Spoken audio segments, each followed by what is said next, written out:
drug smuggling, weapon smuggling. HSI does the hard work, do they not? Yes, they do. I want you to see behind me. These are some of our most notorious and high-profile criminals in recent years.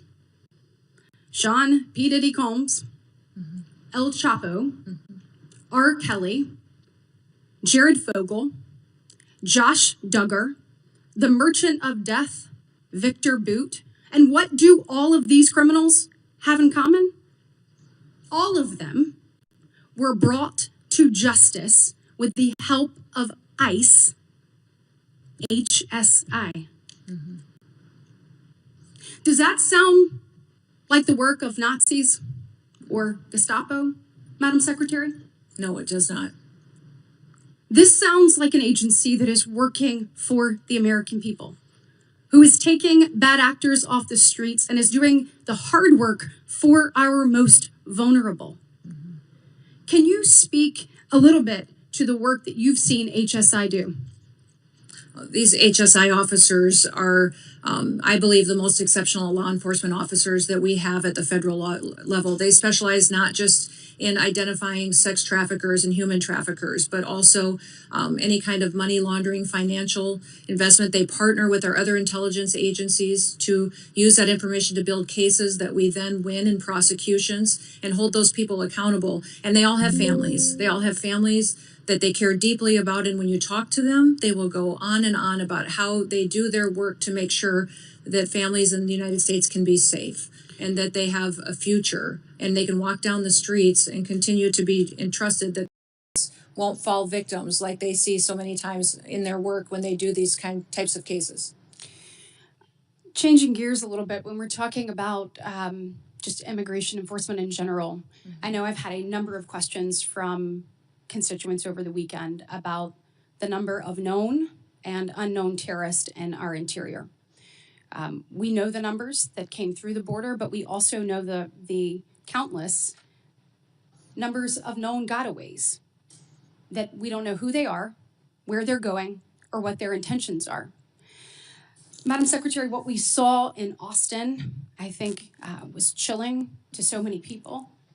We want to make sure that we are doing everything possible to locate terrorists in our interior, and to obviously capture and get them out. Tell me what you're doing to make sure that that happens, and what the American people need to hear from you.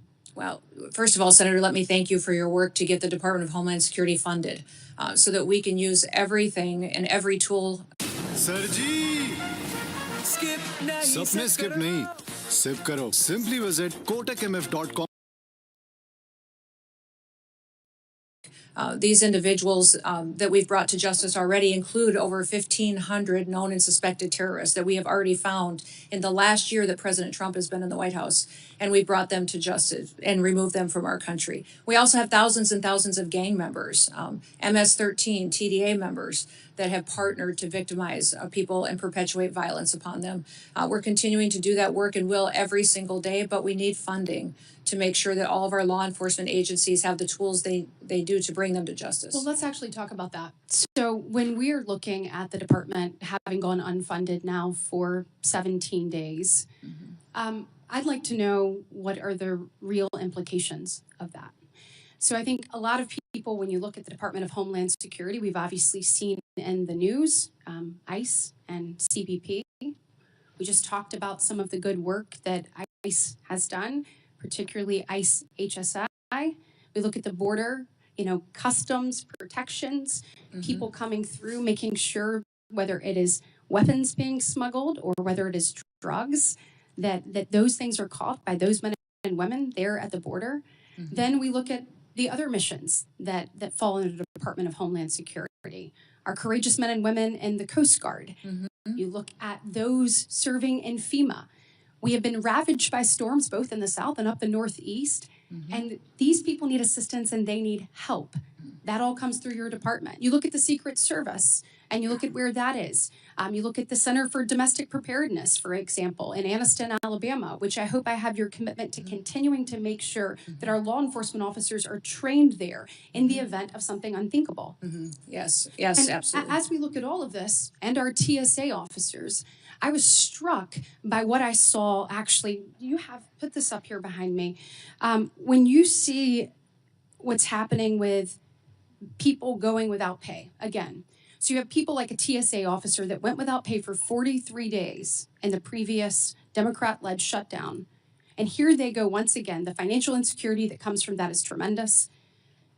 We heard reports of officers sleeping in their cars at airports to save money on gas, selling their blood and plasma, and taking on a second job to make ends meet.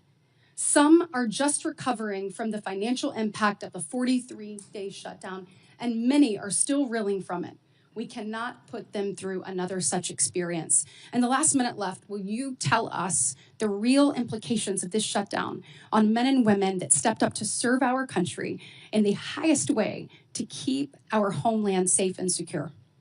Yes, I'm grateful for our TSA security officers that are still showing up and doing their jobs, running those security checkpoints, even though they're not collecting a paycheck. A couple of the stories that I had heard when I spent time with them just in recent days was one individual whose wife needed cancer treatment, $1,200 treatment that he couldn't afford, and had to go and borrow money so she could get her cancer treatment because he wasn't getting his paycheck. Another individual who had 9 children was raising 2 of his grandchildren as well, that was struggling to pay his bills, took a nighttime job as a welder just to try to keep food on the table for the responsibilities that he had. These people joined TSA because of 9/11, because they wanted to be a part of keeping people safe in the United States and defending our homeland.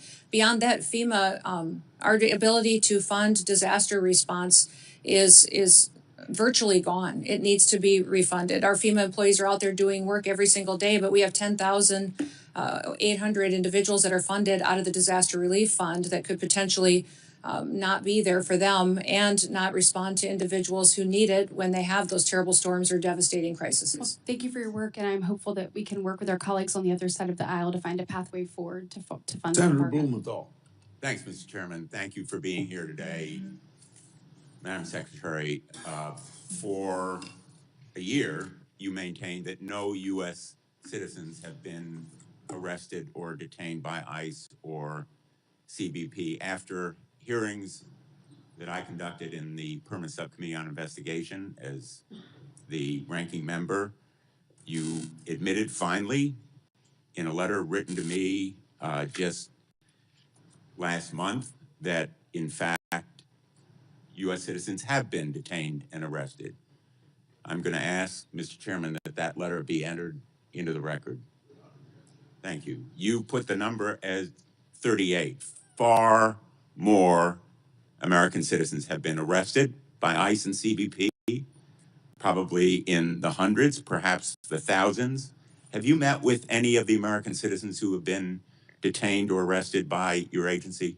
The individuals that may have been detained and arrested were individuals that could have been obstructing law enforcement operations you haven't met and with committing them, crimes correct? that way, and that we would I'd have like been to individuals introduce you to until their 3 of identity them. was confirmed. Leo, Javier, and Marimar, would you please stand? These 3 individuals, Madam Secretary, were arrested by your agency, Leonardo Garcia Venegas, Javier Ramirez, and Marimar Martinez. Do you know what your agents did to Leo Venegas? I'll tell you. On May 21 of last year, they entered the private property at a house that he was constructing without consent, without a warrant, illegally. Again, on June 12th, they entered private property, a home where he was doing construction. He is a United States citizen, born in Florida. They seized him and ignored and disregarded his proof of citizenship. Wouldn't you agree with me that no U.S. citizen simply working lawfully should be arrested? In law enforcement operations across the country, there are times when U.S. citizens yes or no. may be arrested or detained until Would their you identity agree is with me, confirmed Madam and that they Secretary, haven't that committed a U.S. crime. citizens should not be arrested when they are obeying the law, they have no criminal record, and they are engaged in a lawful activity? Sir, in situations where law enforcement, regardless of the agency across the country, when there is probable Let me cause, tell an you about individual Javier Ramirez. Do you know what your agents did to Javier Ramirez? He was on his own private property when he was assaulted by mass agents, his own property, without a warrant, without consent. They said, get him. He's Mexican. He was violently slammed into the ground while being handcuffed and taken into custody, despite telling officers that he is a United States citizen and even showing them his passport. And when he was asked what he was being arrested for, you know what they said? We don't know. Wouldn't you agree that targeting someone just because he is or looks like he is Mexican when he is a United States citizen is wrong? Senator, we do not target people based on their race or ethnicity. We do targeted operations based on criminal backgrounds and information that we have. Madam Secretary, Javier was detained for over 4 days. He was denied medicine that he needed for severe diabetes. He lost consciousness. He had severe hypoglycemia. Wouldn't you agree with me that medical treatment should have been provided to him? Senator, denied. Medical treatment is provided to individuals in our processing and detention centers. Within 12 hours, they have a medical examination. We get them the prescriptions and medication that they need. They also have a full evaluation. Will you commit to take action and to look into why he was denied medical treatment? Yes, I will look into that case specifically for you, Senator. Marimar Martinez is with us today as well. She's standing right behind you. She was on her way to donate clothing at her church when she came across. Oh, what a beautiful shot, and it's high up in the air. ये तो out है. Tissues. 3 masked agents in camouflage stormed out, and one of them pulled out his gun and fired at her moving vehicle, hitting her 5 times. She almost bled to death. Wouldn't you agree that shooting Miramar Martinez on her way to donate clothing at her church, a United States citizen from Chicago, is wrong? Sir, I don't know the situation or the case. I'll look into it to ensure that all the procedures are followed properly. Well, I'm glad you'll look into it. Miramar, by the way, was falsely charged with impeding law enforcement, but the case actually fell apart. The judge dismissed it as being trumped up. He dismissed it with prejudice. And in fact, the agent who shot her, I'm not going to name him, but you know who he is, was quoted on social media the day or so afterward. And he said, quote, I fired 5 rounds and she had 7 holes. Put that in your book, boys. And quote, cool, I'm up for another round of around and find out. Will you join me in condemning that agent? Sir, that situation, I don't know the details of, but I will look into that. I don't know why you can't join me in saying it was wrong to shoot Miramar, almost cause her death, and then brag about it. Wouldn't you agree with me that it was wrong? Sir, the way that you have portrayed it, it appears to be, but let me look into the case so I can speak to the specifics of it. In fact, apparently, contrary to what you just said, you actually supported the agent who shot Ms. Martinez 5 times.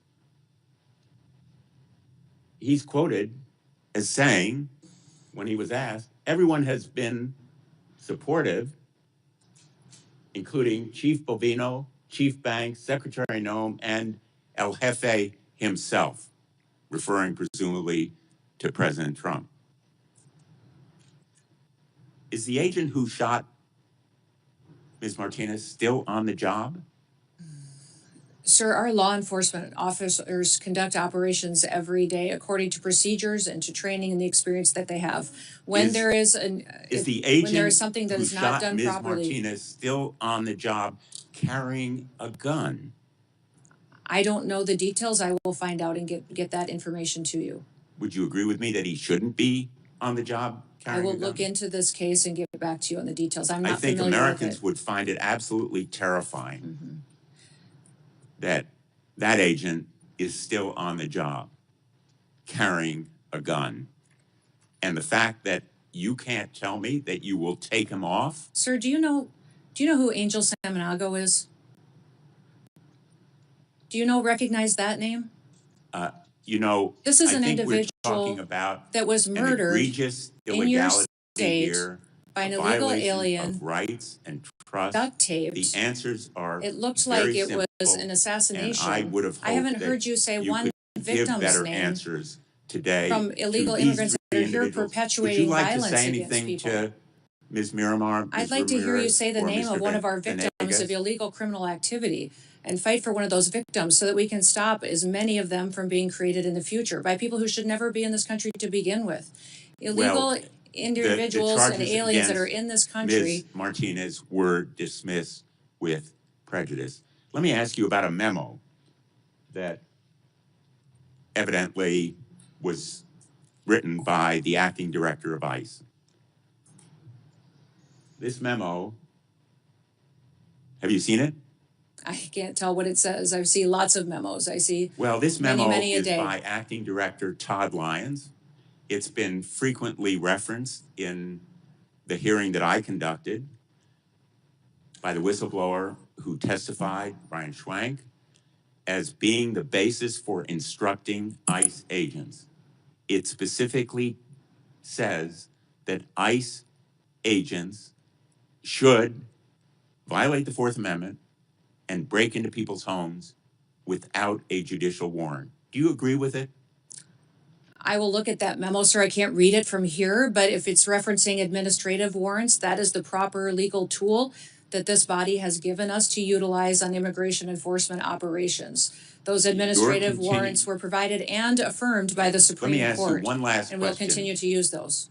Madam Secretary, does Corey Lewandowski have a role in approving contracts? And if so, what is that role? His role as a special government employee, and special government employees work for the White House and the administration. There's thousands of them.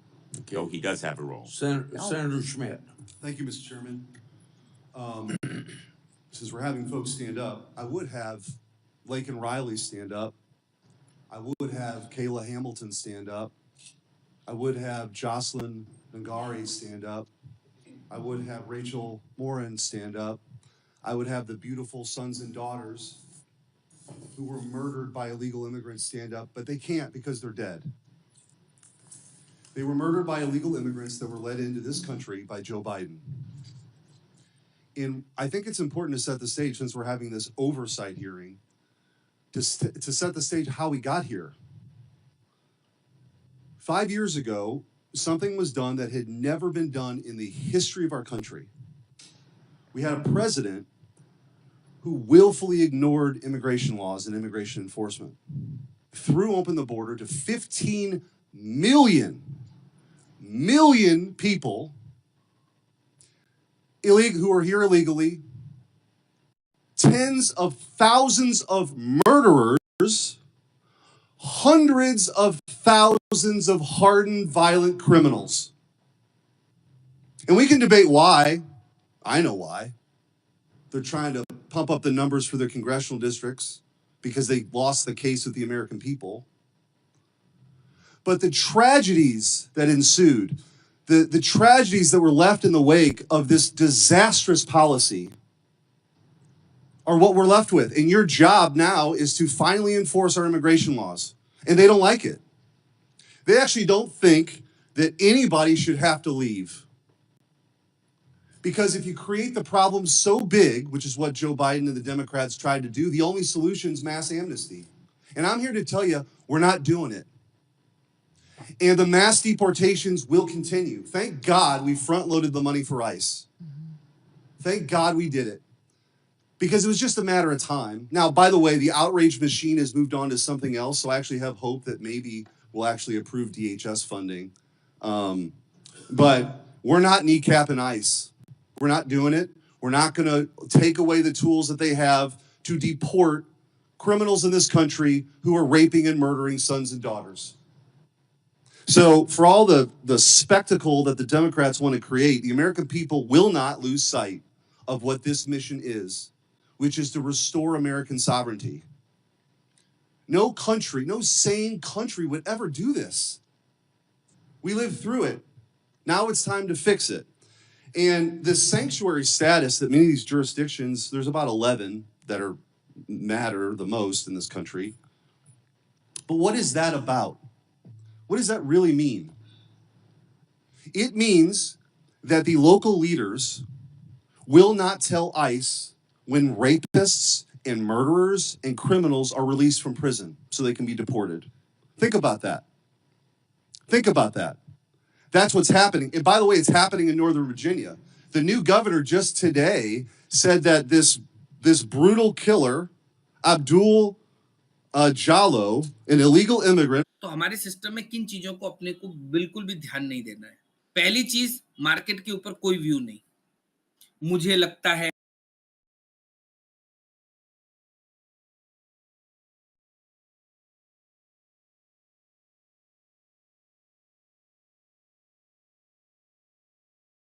To death, Stephanie Minter, a mother, an American citizen, less than 50 miles from here. She will not work with ICE. If for some reason this monster gets released, she will not let ICE know when he's being released. Think about that. That's what is happening in this country. So forgive me if I don't want to be lectured by the Democrats on this point. I would think in a different time, in a different place, that we could all actually agree that if somebody is here illegally and they're being released from prison, that we would let federal law enforcement know about it. Apparently not. And so if you want to know why we had the flashpoint in Minneapolis, it's because it's a sanctuary jurisdiction that wasn't letting anybody cooperate. It wasn't responding